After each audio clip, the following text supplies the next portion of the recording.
कुछ ही देर में घर मेहमानों से भर गया।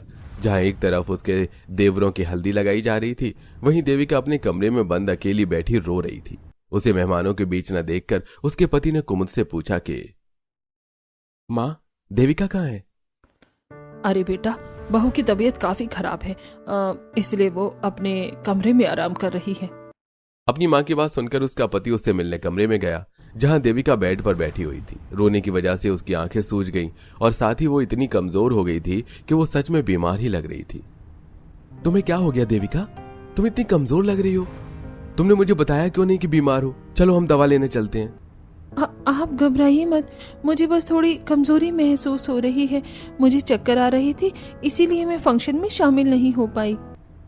हालांकि ये झूठ था। वो बहुत मन से फंक्शन में शामिल होना चाहती थी, लेकिन उसे याद था कि उसकी सास ने उससे क्या कहा था।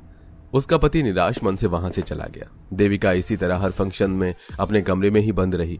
इस बीच वो खाना भी ठीक से नहीं खा पाई, जिसकी वजह से वो और भी ज्यादा कमजोर हो गई। दिन गुजरे और अब घर में देविका की 4 नई देवरानियां आ चुकी थी, जिनका कुमुद ने बड़ी खुशी के साथ गृह प्रवेश किया। मैं अपनी बड़ी बहू भी बिल्कुल ऐसी ही चाहती थी, लेकिन पता नहीं कहां से वो बदसूरत गरीब गवार मेरे पल्ले बढ़ गई।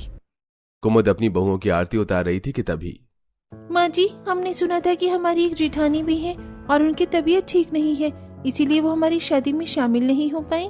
हाँ माँ जी, कहाँ है हमारी जेठानी जी? क्या उनकी इतनी तबीयत खराब है कि वो हमारे गृह प्रवेश में भी शामिल नहीं हुई? कमाल है, अभी ठीक से घर में आई भी नहीं है कि इन्हें अपनी जेठानी की चिंता होने लगी। हाँ, मेरी बहू, तुम्हारी जेठानी की थोड़ी तबीयत खराब है, इसलिए वो कमरे में आराम कर रही है। गृह प्रवेश होते ही सारी बहुएं अपनी जेठानी से मिलने उसके कमरे में पहुंची, जिन्हें देख देविका हैरान हो गई। अरे तुम यहाँ पर कैसे?